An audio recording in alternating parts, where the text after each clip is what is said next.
Bueno, aquí José Vicente Arnau realmente durante muchos años, digamos que hasta los 90 o incluso después de ellos, en la facultad, por ser matemático, se me conocía como el loco de las tarjetas, porque iba por ahí con las cajas de tarjetas para arriba, para abajo. Yo no tenía casa fija en la universidad, pero en los centros de cálculo estaba en todos, donde fuera. Y ahí tenía grandes amigos a la hora que fuera. Yo empecé a estudiar en el año 66 y al entrar en clase me encontré con una hermosa regla de cálculo, como la que han puesto aquí hace un rato, pero gigantesca, encima de la pizarra, gigantesca.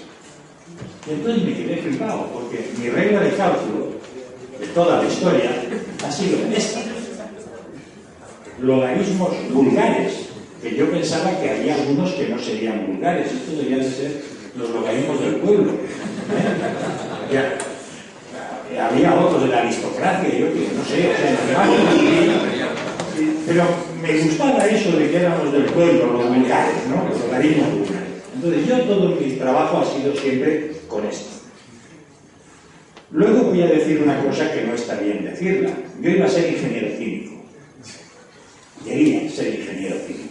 Me obligaron a hacer aquí el selectivo, porque era igual en todas partes. Y si quería la beca, aquí. Lo hice aquí y luego me iba a ir al Instituto Químico de Sarriá. En el Instituto Químico de Sarriá me dijeron que todas las asignaturas que no tuviera notable o más me tenía que volver a examinar otra vez. Y es la primera vez que hice una peineta. Les dije que si iba a examinar otra vez de álgebra Yulfana. Porque la había probado por pelos y adiós gracias.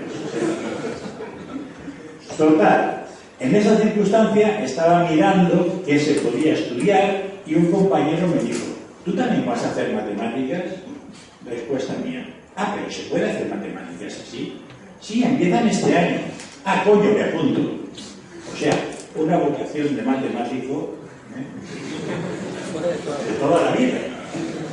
Pero claro, a mí matemáticas es un lenguaje, o sea, ¿por qué no?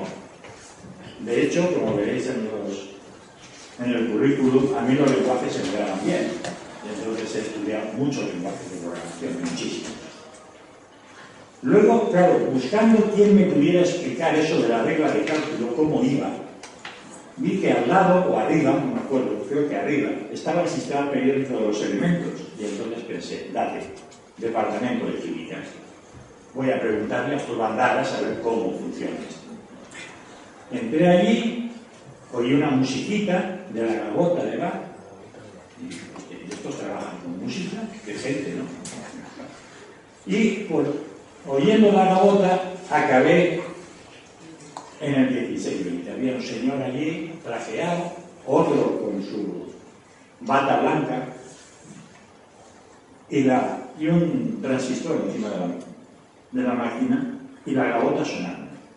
Y digo, jo, qué bien te lo montáis. Os lo montáis. Y dice, no, si es el ordenador el que toca. Y yo, claro, eso se lo diréis a todas. ¿Ya? Le dan al stop y para. Digo, ostras. Le dan al start y sigue donde estaba. Aquello me dejó totalmente alucinado. O sea, ya ni matemáticas ni historias, o sea, me llamo. Como decía Paco Tomás, para mí nunca ha sido el 1620. Tampoco ha sido la 1620, ha sido mi chica.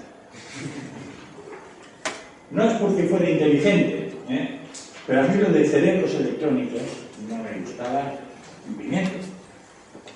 Lo de que pudiera haber inteligencia artificial o no, eso lo veía, no sé, más lejos que el conseguir plaza. Eso no lo tenía yo nada. Y yo siempre pensaba que la máquina en sí pues tenía muchas limitaciones, pero que pese a esas limitaciones se podían hacer cosas. Y entonces ahí empezó todo el juego, que es un poco el juego de conquistar al ordenador para que haga lo que quieres que haga, aunque él no lo pueda